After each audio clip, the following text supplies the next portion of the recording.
오늘 우리에게 주시는 말씀은 로마서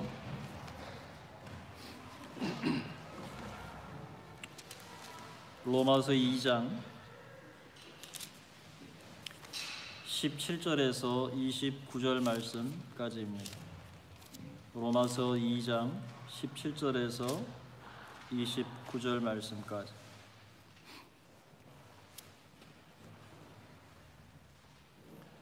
네, 우리 한 절씩 교독하겠습니다.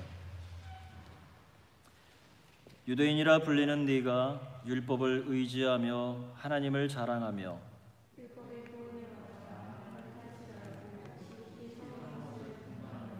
맹인의 길을 인도하는 자요 어둠에 있는 자의 빛이요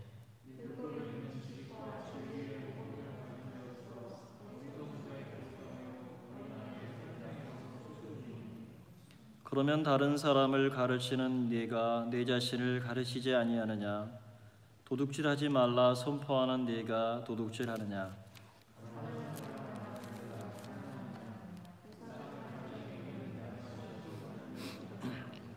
율법을 자랑하는 네가 율법을 범함으로 하나님을 욕되게 하느냐?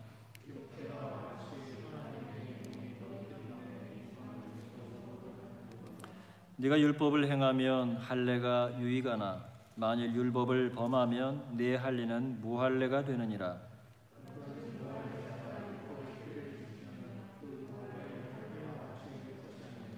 또한 본래 무할례자가 율법을 온전히 지키면 율법 조문과 할례를 가지고 율법을 범하는 너를 정죄하지 아니하겠느냐?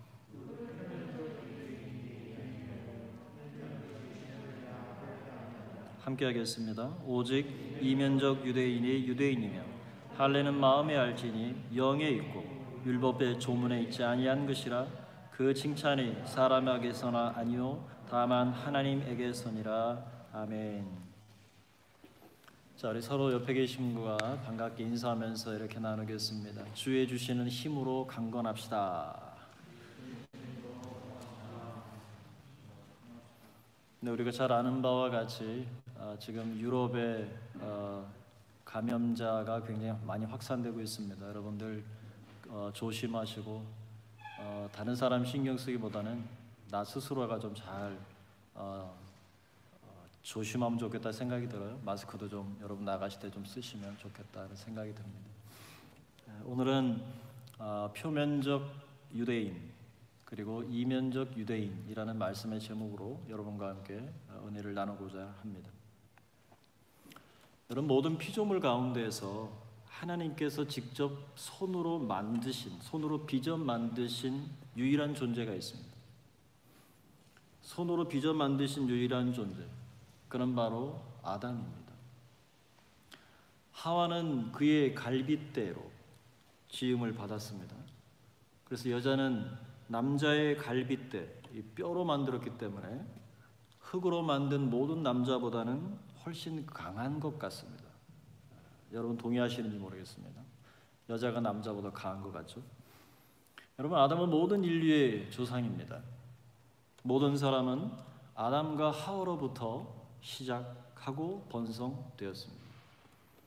하나님이 형상대로 지음받은 인간은 모든 만물을 다스리고 모든 만물을 관리하는 유일한 능력자였습니다. 여러분, 특히 아담을 여러분 한번 상상해 보시 바랍니다. 기억해 보시 바랍니다. 아담은 모든 동물의 이름을 지을 만큼 지혜로운 사람이었습니다. 장명의 대가, 그가 바로 아담이었습니다.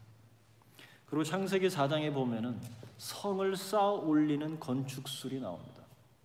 그들은 이미 성을 쌓을 수 있는 사람들이었고 또 장막을 치는 기술을 가지고 있었고 가축을 치는 목축업에 능했었고 수금과 퉁소를 잡는 벌써 음악인들이 창세기 4장에 등장합니다. 그리고 구리와 쇠를 가지고 여러 기구를 만드는 공업까지 하나님의 지혜와 지식의 부요함과 충만함이 인간이 살아가는 땅에 구현되었습니다.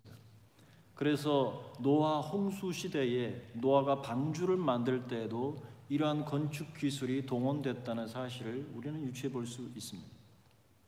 이러한 문화와 문명, 예술과 건축은 하나님께서 세상에 허락하신 일반 은총의 영역입니다. 그 일반 은총의 영역으로 오직 창조된 인간만이 실현할 수 있습니다. 동물하고 다르죠.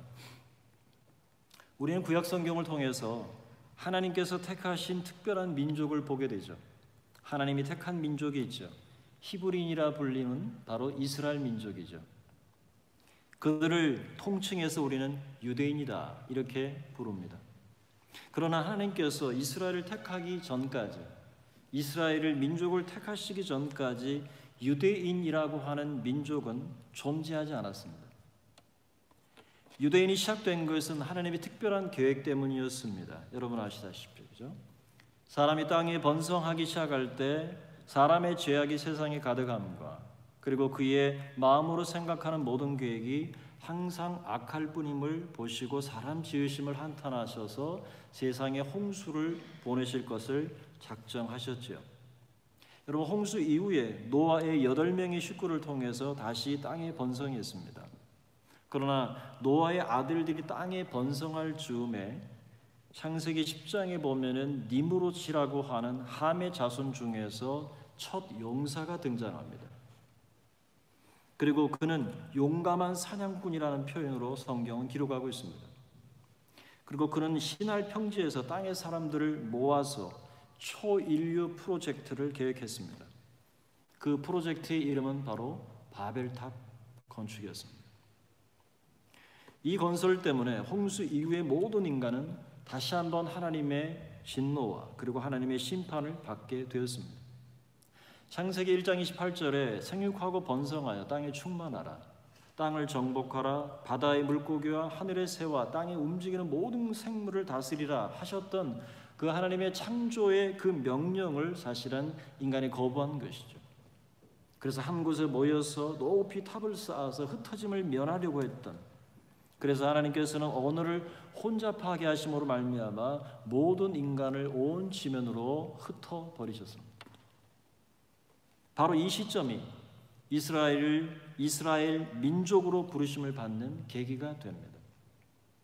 우리가 잘 아는 것처럼 그 후에 하나님께서 아브라함을 부르시죠. 그리고 아브라함과 이삭과 그리고 야곱과 그리고 유다 그리고 요셉을 통해서 애굽으로 내려가는 그 과정을 통해서 유대 이스라엘 민족, 다시 말해서 히브리라는 말은 강을 건너온 사람이라는 뜻인데, 그 히브리 사람들이라고 하는 역사가 비로소 우리는 창세기 12장을 통해서 시작되는 것을 보게 됩니다. 그 이전까지는 유대인이나 이방인이나 전혀 구분하지 않았습니다. 그렇다면 하나님께서 아브라함과 이삭과 야곱을 택하시고 그리고 큰 민족 이스라엘, 민족이라고 하는 그 민족을 잉태하려고 하는 계획하신 이유는 무엇일까 하는 것입니다. 왜 하나님께서는 유대 민족을 택하셔서 그들을 시작하게 하셨을까? 그것은 여러분 마태복음 1장 1절의 말씀에 보면 아브라함과 다윗의 자손 예수 그리스도의 세계라라는 표현이 있습니다. 이것은 다시 말해서 아브라함부터 시작된 하나님의 택함이 그 다윗과 그 다윗의 혈통을 통해서 누가 온다는 겁니까? 바로 예수 그리스도가 이 땅에 오신다는 것이죠. 그래서 예수 그리스도의 세계가 시작되도록 하기 위함이었다라고 하는 것입니다. 예수 그리스도의 세계는 아담이 하나님께 불순종함으로 받은 심판과 연결되어 있습니다. 하나님께서 아담을 만드신 후 명하셨지요. 창세기 2장 17절의 말씀에 보면 동산 각종 나무의 열매는 먹되 네가 동산 중앙에 있는 나무를 먹는 날에는 반드시 죽으리라, 이렇게 표현합니다. 아담은 하나님께서 금지하신 명령을 자신의 자유의지로 거역하고 말았습니다. 사람은 네가 먹는 날에는 반드시 죽으리라는 이 하나님의 말씀보다 사탄이 말한 3장 4절에 너희가 결코 죽지 아니하리라는 사단의 말을 더 신뢰했던 것입니다. 하와는 선악을 알게 하는 나무의 열매를 먹고 아담에게 주었죠. 그리고 아담도 그것을 받아 먹었습니다. 그 결과 아담은 에덴에서 쫓겨나 하나님과 자유롭게 거닐던 그 기쁨의 땅, 에덴이라는 말이 기쁨이잖아요, 그죠? 그러니까 그 기쁨을 상실해 버리게 됩니다. 아담이 불순종했을 때 그의 영은 죄에 대한 책임을 지고 그의 영이 죽었습니다. 하나님과의 단절이었죠. 그리고 에덴 그 기쁨으로부터의 추방이었고 낙원을 잃어버렸으며 그리고 안식을 잃어버리게 된 것입니다. 하나님께서는 아담이 선악을 알게 하는 실과를 따먹는 것을 보시고 굉장히 슬퍼하셨습니다.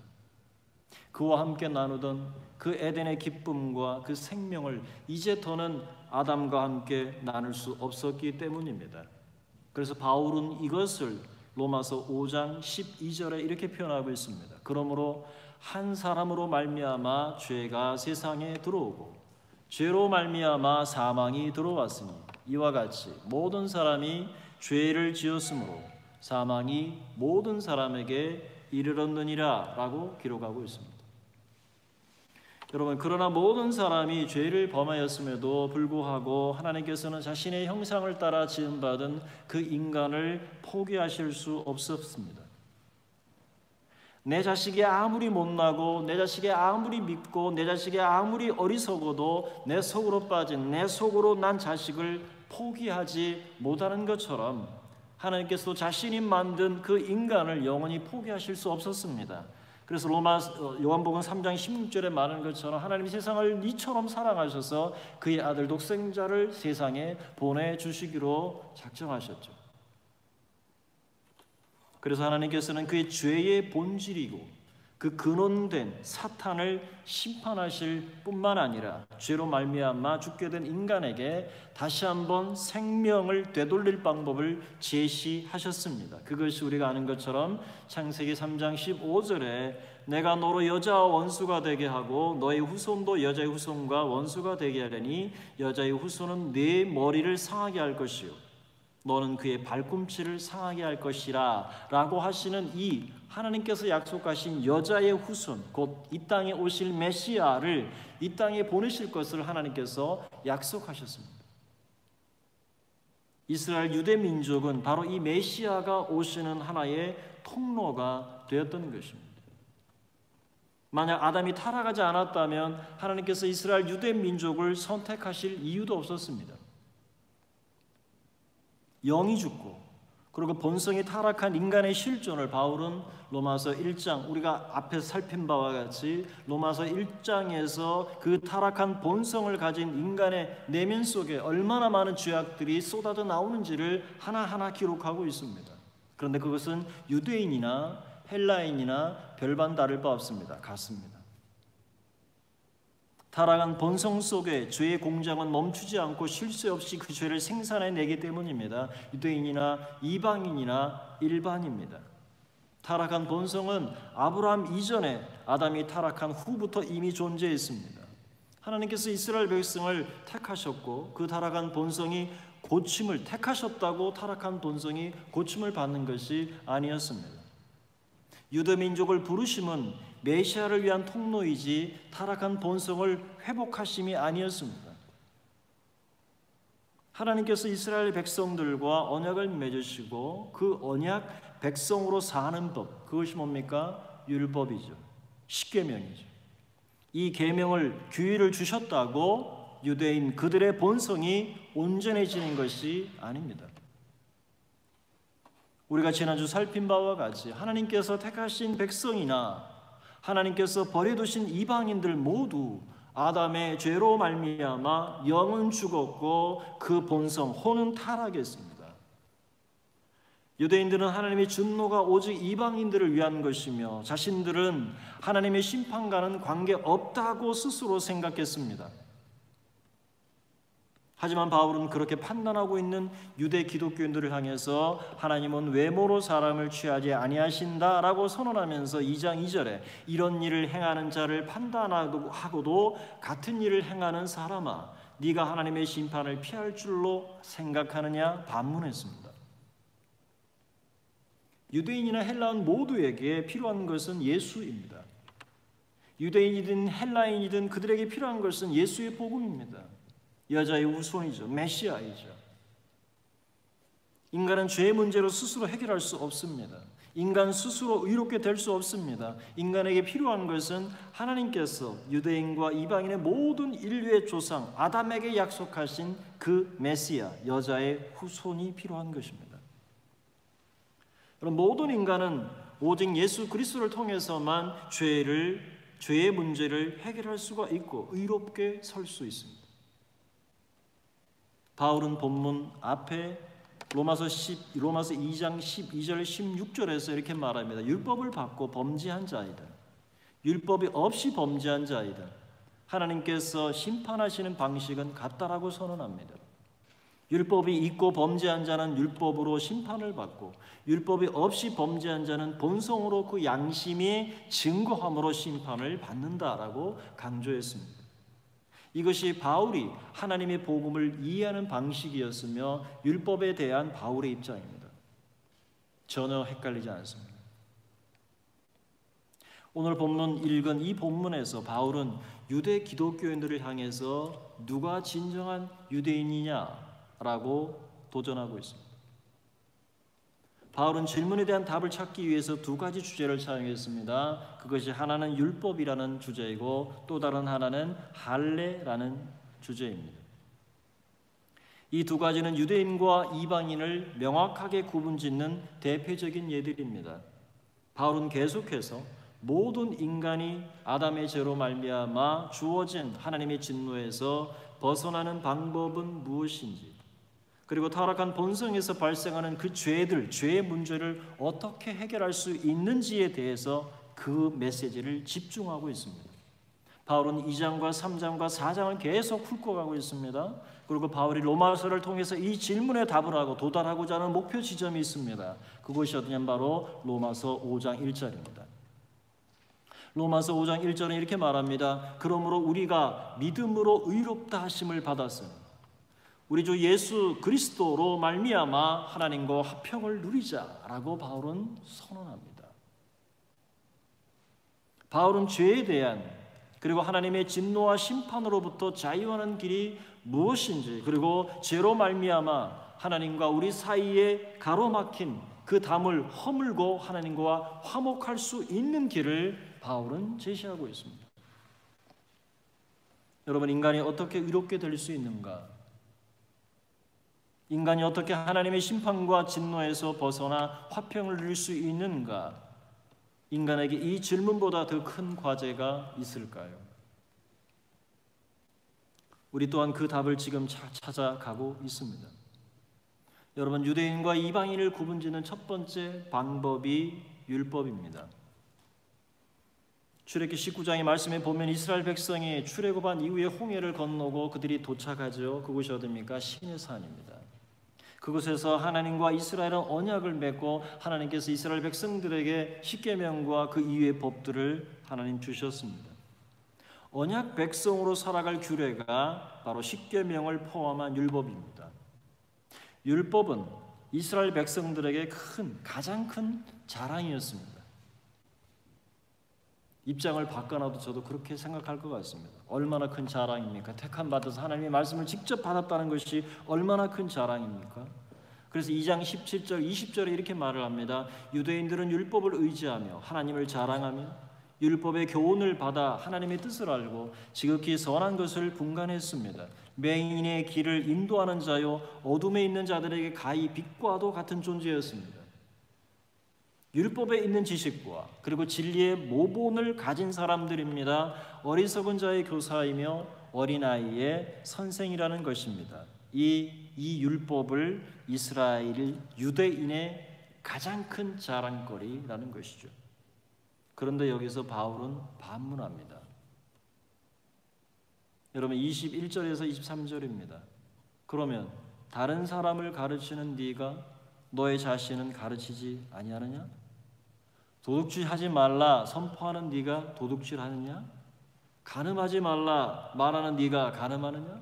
우상을 가증히 여기는 네가 신전 물건을 도둑질하느냐? 율법을 자랑하는 네가 율법을 범함으로 하나님을 욕되게 하느냐? 이렇게 반문합니다. 바울은 유대인들이 율법을 가진 자들로서 그 자랑이 객관적으로 받아들여진 것이 아니라 어떻게 해요? 스스로 믿은 것이라고 지적하고 있습니다. 유대인 스스로가 그렇게 생각하고 있는 것이죠. 이게 무슨 말입니까? 주제 파악을 잘못했다는 겁니다. 율법을 주신 목적은 빗나가고 그 율법을 가지고 스스로 평가해서 이렇게 우리는 이러한 존재들이다라고 스스로 믿었던 것이죠. 자신들의 생각과 하나님의 생각이 다르고 자신들의 평가와 하나님의 평가가 분명히 다르다라고 하는 바울의 지적입니다. 본인들이 얼마나 탁월한 백성인지 세상 사람들이 듣도록 자랑하는데 실상 율법에 대한 충성도와는 거리가 멀다는 것입니다. 남을 가르치면서 자신은 가르치지 않습니다. 이에 대해서 바울의 평가는 무엇이었습니까? 24절에 이렇게 말합니다. 기록된 바 하나님의 이름이 너희 때문에 이방인 중에서 모독을 받는도다. 여러분, 이 말씀은 구약 성경 이사야 52장 5절의 말씀을 인용한 겁니다. 그러므로 이제 여호와께서 말씀하시되 내 백성이 까닭 없이 잡혀갔으니 내가 여기서 어떻게 하랴. 여호와께서 말씀하시되 그들을 관할하는 자들이 떠들며 내 이름을 항상 종일토록 더럽히도다. 이렇게 말합니다. 유대인이 포로로 잡혀갔습니다. 이스라엘 백성은 택한 하나님의 백성들입니다. 그런데 이스라엘 유다의 백성이, 칭찬이라고 하는 그 유다의 백성이 율법을 어겼을 때 하나님께서 어떻게 심판하셨습니까? 이방인들에게 포로로 잡혀가도록 내버려 두셨다는 거예요. 이스라엘이 택한 백성이, 유대인이 이방인들의 포로 신세로 전락했습니다. 이것은 바로 하나님의 이름에 먹칠을 한 것이죠. 하나님이 그들을 지켜주시지 않았기 때문이 아니라 공의로 판단하시고 심판하시는 하나님께서 그 율법을 어기고 율법을 지키지 않는 이스라엘,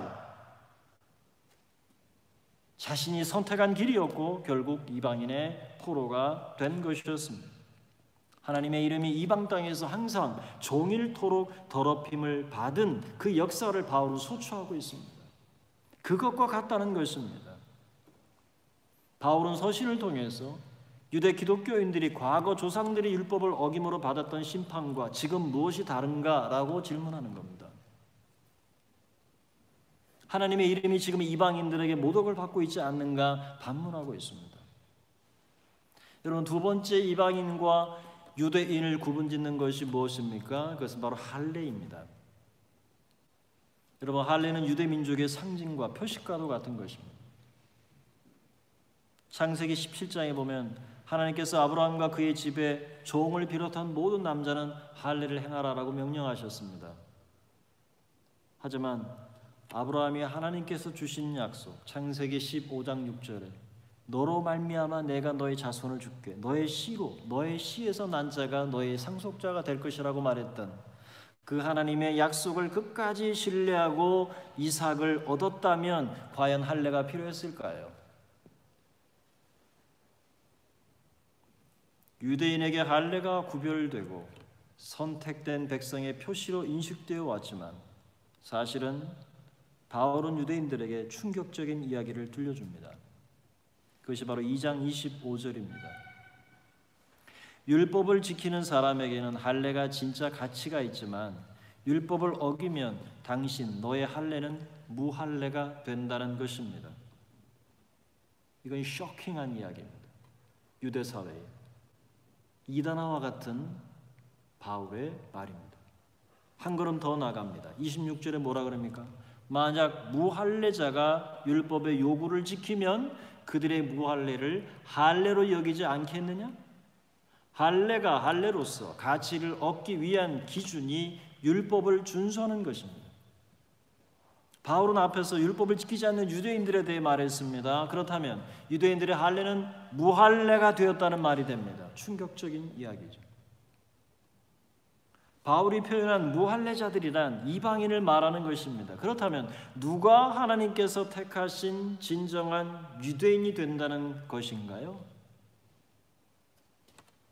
본래 무할례자이지만 율법을 온전히 지키는 사람이 율법의 조문과 할례를 가졌지만 율법을 어기는 유대인을 하나님께서 심판하실 것이다 라고 오히려 강조합니다.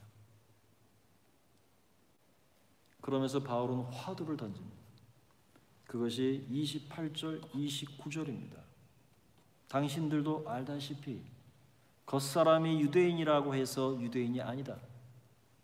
겉모습이 할례를 받았다고 해서 그 육체에 살에 있다고 해서 할례가 아니다.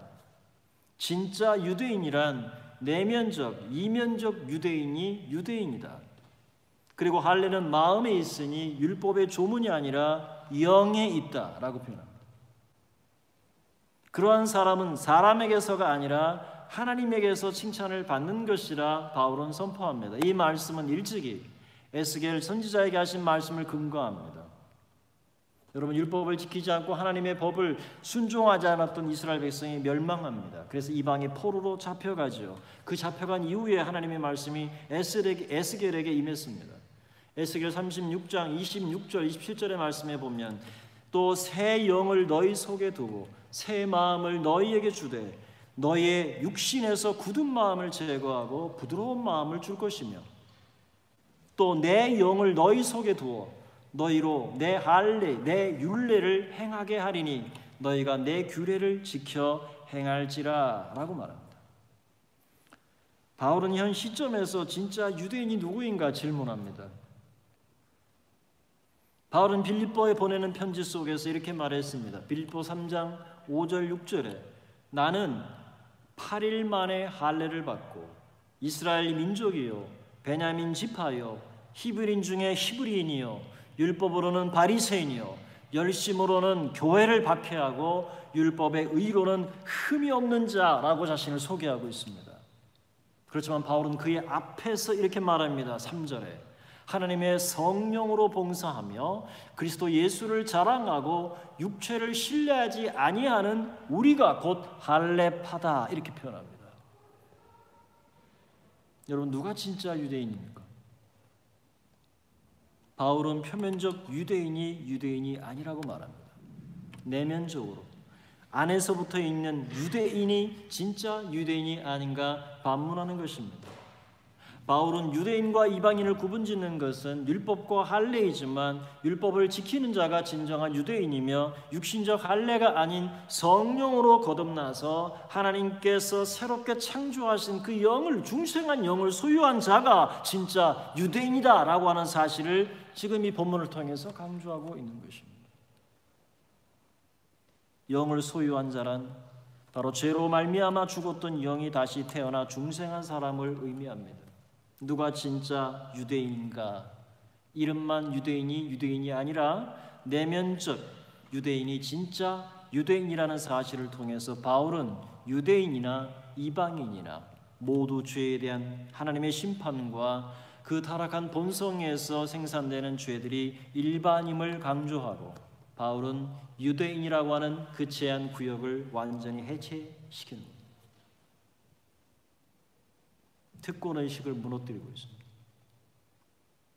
이러한 유대인에 대한 새로운 접근 방식은 유대인이나 이방인의 구역이 더 이상 필요치 않다는 것을 의미했습니다.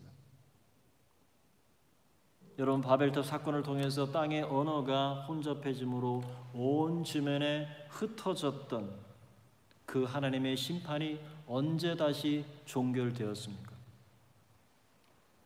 아담과 인류에게 보내시겠다고 하신 바로 여자의 후손 곧 예수 그리스도께서 이 땅에 오셔서 십자가에 못 박혀 피 흘리셔 그리고 죽으시고 다시 부활하심으로 말미암아 하나님의 그 심판과 진노는 그치게 된 것입니다.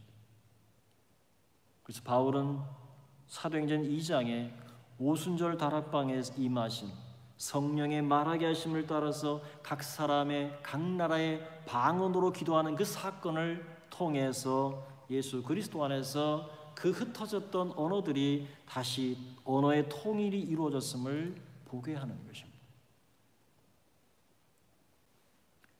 나아가서 이 땅에 세워진 교회를 통해서 유대인과 이방인의 한계를 넘어서 예루살렘과 유대와 사마리아와 땅끝까지 이 복음이 통일되게 하셨다라고 하는 것을 선언하는 것입니다. 그래서 바울은 표면적 유대인이 유대인이 아니라 내면적 유대인이 유대인이며 마음에 새롭게 할례받은 영으로 태어난 새롭게 태어난 교회가 진정한 천국 백성이라고 가르치고 있는 것입니다. 이런 하나님의 사랑과 예수 그리스도의 은혜를 통해서 우리 또한 믿음으로 말미암아 택한 백성이요 하나님의 자녀가 되었습니다. 오늘 율법과 할례에 대한 바울의 선언을 통해서 잠시 우리 자신을 되돌아볼 필요가 있습니다. 누가 진짜 그리스도인인가 하는 것입니다. 이름만 가진 표면적 그리스도인이 그리스도인인가? 아니면 그리스도의 법을 따르고 하나님의 말씀으로 살아내는 내면적 그리스도인이 진짜 그리스도인인가?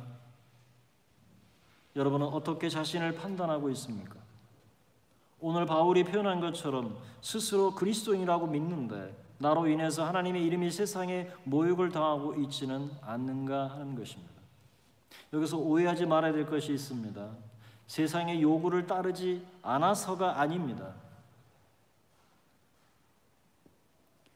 그것은 하나님의 뜻을 따르지 않아서 당하는 모욕을 말하는 것입니다.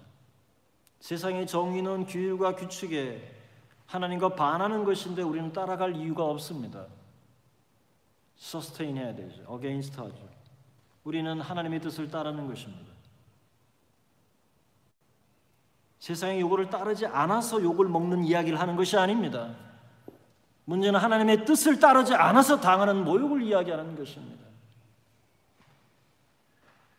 세상의 빛과 소금으로 부르시고 우리의 선 자리에서 하나님의 나라를 건설하고 하늘에서 이루어진 그 뜻이 이 땅에 이루어지도록 오늘을 우리는 살아내는가 하는 것입니다. 세상 사람들이 하는 걱정거리를 염려하고 코로나 사태 같은 이러한 바이러스에 대한 세상 사람들보다 더 겁과 두려움에 더 위축되고 눌려 산다면 무엇이 나를 진짜 그리스도인으로 살도록 하는 것일까? 우리 자신을 반문하게 됩니다. 이제 말씀을 맺겠습니다. 표면적 유대인이 유대인이 아니라 내면적 유대인이 진짜 유대인입니다. 이스라엘의 선택은 아담이 하나님께 불순종하여 범죄한 후에 죄악으로 전염되어가는 세상을 향한 하나님의 진노와 심판 후에 이루어졌습니다. 노아 홍수와 바벨탑 사건입니다. 언약에 신실하신 하나님은 죽었던 영을 다시 중생하게 하시려고 그 여자의 후손 예수 그리스도를 보내실 것을 약속하셨습니다. 그러나 인간의 타락한 본성에서 쏟아지는 죄들과 죄의 성향은 여전히 하나님의 진노와 심판 아래 놓여 있습니다. 오직 예수 그리스도만이 하나님의 진노와 그 심판으로부터 자유하게 하셨습니다. 그러나 1세기 당시 유대 사회는 여전히 하나님의 선택된 백성으로 그 진노와 심판과는 무관하다고 오해했습니다. 바울은 이런 잘못된 선민의식을 예수 그리스도의 복음을 통해 여지없이 무너뜨리고 있습니다. 이름만 있는 유대인이 아니라 예수 그리스도를 통해 거듭나 중생한 영을 가진 자만이 진정한 유대인이라고 하는 사실을 강조했습니다. 여러분, 모든 열방과 민족은 이 복음이 필요합니다. 지금은 예수 그리스도를 통해서 복음이 맥시마이징 되고 예루살렘과 유대와 사마리아와 땅끝까지 오늘 우리에게까지 복음이 전파되었습니다. 이 복음으로 중생한 우리 자신에게 자문해 봅니다. 나는 표면적 그리스도인인가 아니면 내면적 그리스도인인가? 바라기는 예수의 복음으로 우리가 하나 되어서 이 땅의 진정한 그리스도인으로 그리고 민족과 열방을 향해 하나님의 부르신 그 부름에 합당하게 주의 뜻을 이루어가고 하나님의 나라를 온전히 세워가는 저와 여러분 될 수 있기를 주님의 이름으로 축원합니다.